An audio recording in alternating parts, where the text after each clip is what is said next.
Yo, what's up mga kaibigan? Nalina tayo magkwentuhan. May kasabihan tayo na defense wins championships at isang team na nagpapakita nito so far ay ang Minnesota Timberwolves. Ang pinapakita nila buong season at ngayong playoffs, especially kahapon sa Game 2 matchup nila ng Denver Nuggets ay kakaiba talaga mga kaibigan. Ang ginawa nilang depensa sa defending champion sa isang bagay na hindi inaasahan na madami. Halos di mo nga sukat akalain na magkakalat ng ganun ang Denver Nuggets. Ganun pa man, nagkalat sila kahapon dahil sa suffocating defense ng Minnesota Timberwolves.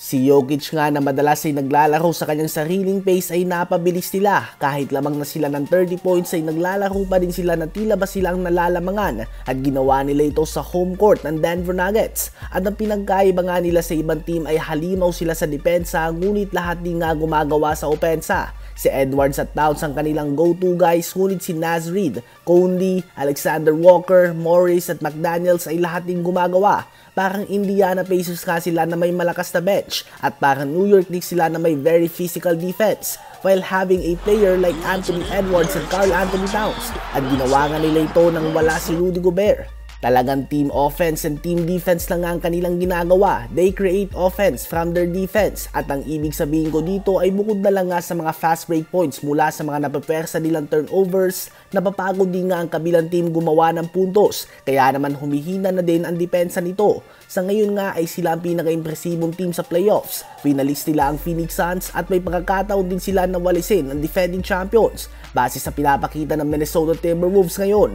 sa palagay nyo ba ay kaya nilang magkampiyon kapag healthy silang lahat? Ngayon ay tumungo naman tayo sa balita na tinanggihan ni Paul George sa mga offers ng Los Angeles Clippers. Ayon sa latest update ni Shams and The Athletic ay gumawa ng multiple offers na below max contract ang Los Angeles Clippers kay Paul George at wala umanong plano si PG na tanggapin ito. So it's clear mga kaibigan na naniniwala si Paul George na hanggang ngayon siya ay isang player na deserving pa rin ng max contract at kung hindi handa ang Clippers sa ibigay ito sa kanya, handa na nga si PG-13 na lumipat ng team.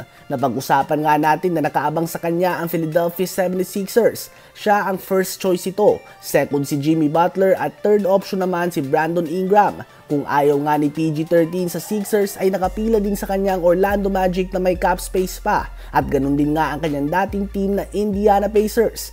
So makikita nga natin kung saan na ba patungo si Paul George. As of now, all signs are pointing na sa free agency ang kanyang bagsak. Saan nyo ba gustong team na mapunta si PG-13? Isama na din natin sa update na ito na opisyal ng si Victor Wembanyama ng San Antonio Spurs ang tinanghal na Rookie of the Year at ang ika-6 na unanimous Rookie of the Year sa kasaysayan ng NBA. Siya ay nagtala ng 21.4 points, 10.6 rebounds, 4 assists, and league best 3.6 blocks per game.